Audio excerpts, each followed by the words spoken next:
Number অপরাধ মুক্ত সমাজ গঠনের যে ভূমিকা, সর্বপ্রথম যেই ভূমিকাটি রাখে, যেই জিনিসটি, তা হলো আল্লাহর ভয়। যে ব্যক্তি আল্লাহকে ভয় করে, পৃথিবীর কাউকে পরোয়া করে না, তার দ্বারা সমাজে কোনো অপরাধ সংগঠিত হতে পারে না। কথা বলেন ঠিক কিনা? সম্মানিত হাজিরিন, আমরা আলোচনা করতেছিলাম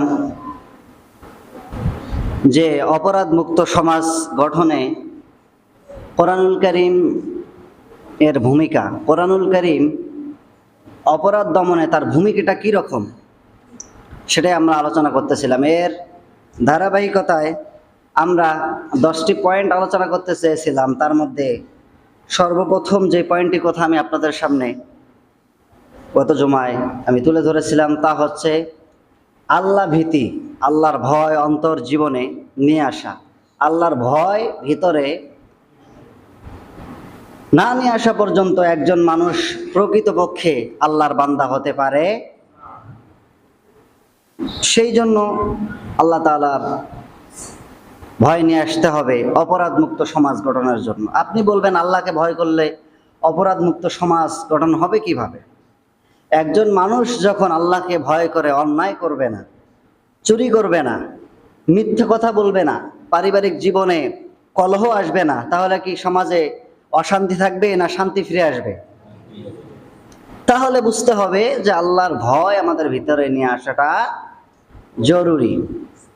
এই জন্য আল্লাহ রাব্বুল আলামিন কোরআনুল কারীমের মধ্যে আল্লাহ তাআলা গোটা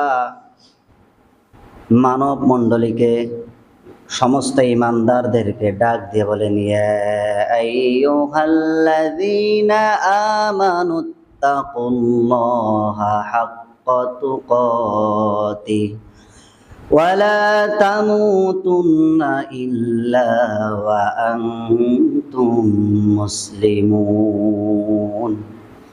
আল্লাহ তাআলা ঈমানদারদেরকে ডাক দিলেন, ইয়া আইয়ুহাল্লাযীনা আমানু বললেন, যারা আল্লাহ তাআলাকে ভয় করে তাদের ব্যাপারে আল্লাহ তাআলা বলছেন, ইয়া আইয়ুহাল্লাযীনা আমানুত্তাকুল্লাহ, যারা মুসলমান হিসেবে দাবি করো, ঈমানদার হিসেবে দাবি করো, আমানুত্তাকুল্লাহ, তোমরা আমি আল্লাহ তাআলাকে ভয় করো। কতটুকু ভয় করবেন? আল্লাহ তাআলা বলেন, হাক্কা তুকাতিহি, যতটা আমি আল্লাহ তাআলাকে ভয় করা প্রয়োজন, যতটা ভয় আনলে পরে সমাজটা অপরাধ মুক্ত হয়ে যাবে, অপরাধ প্রবণ থাকবে না। হাক্কা তুকাতিহি, অতটা পর্যন্ত আমি আল্লাহ তাআলাকে ভয় করো।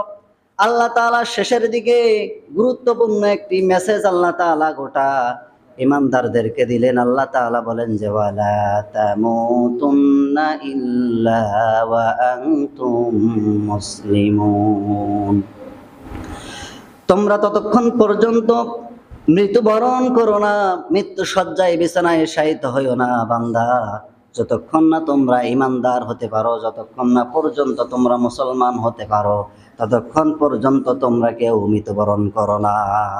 তোমরা তো ওয়ালা তামুতুন্না ইল্লা ওয়া আনতুম মুসলিমুন, মুসলমান না হওয়া পর্যন্ত আল্লাহ তাআলা মৃত্যুবরণ করতে নিষেধ করলেন। কাদেরকে? যারা ঈমান এনেছে তাদেরকে। এখন আপনাকে বুঝতে হবে ভয়ের বিষয়টা, ভয়ের সঙ্গে মুসলমান হওয়া বা না হওয়ার মধ্যে পার্থক্যটা কি, এটা আপনাকে বুঝতে হবে। যে আসলে আল্লাহকে, যে আল্লাহ তাআলা এখানে বললেন যে আমাকে ভয় করো যতটা ভয় করা দরকার, এরপরে বললেন যে ওয়ালা তামুতুন্না ইল্লা ওয়া আনতুম মুসলিমুন, মুসলমান না হয়ে মরো না। আসলে ভয়ের সঙ্গে মরণের সম্পর্ক আছে না নাই? কি সেই সম্পর্ক? সেই সম্পর্কটা হচ্ছে যে আপনি নিজেকে মোমেন বা ঈমানদার, মুসলমান, মুখলেস, পরহেজগার, মুত্তাকি, হাজি, গাজী, যা কিছু তাই মনে করতে পারেন, কিন্তু আল্লাহর ভাষায় যতদিন আপনি প্রকৃত মুসলমান হন নাই, ততদিন পর্যন্ত মুসলমানের খাতায় আপনার নামটি তোলা হবে আব্দুর রহমানের ছেলে আব্দুল সাত্তার। এই জন্য আপনি মুসলমান না। এই জন্য আল্লাহ তাআলা বললেন যে 1 নাম্বার অপরাধ মুক্ত সমাজ গঠনের যে ভূমিকা, সর্বপ্রথম যেই ভূমিকাটি রাখে, যেই জিনিসটি, তা হলো আল্লাহর ভয়। যে ব্যক্তি আল্লাহকে ভয় করে, পৃথিবীর কাউকে পরোয়া করে না, তার দ্বারা সমাজে কোনো অপরাধ সংগঠিত হতে পারে না। কথা বলেন ঠিক কিনা? এই জন্য অপরাধ মুক্ত সমাজ গঠন করতে হবে।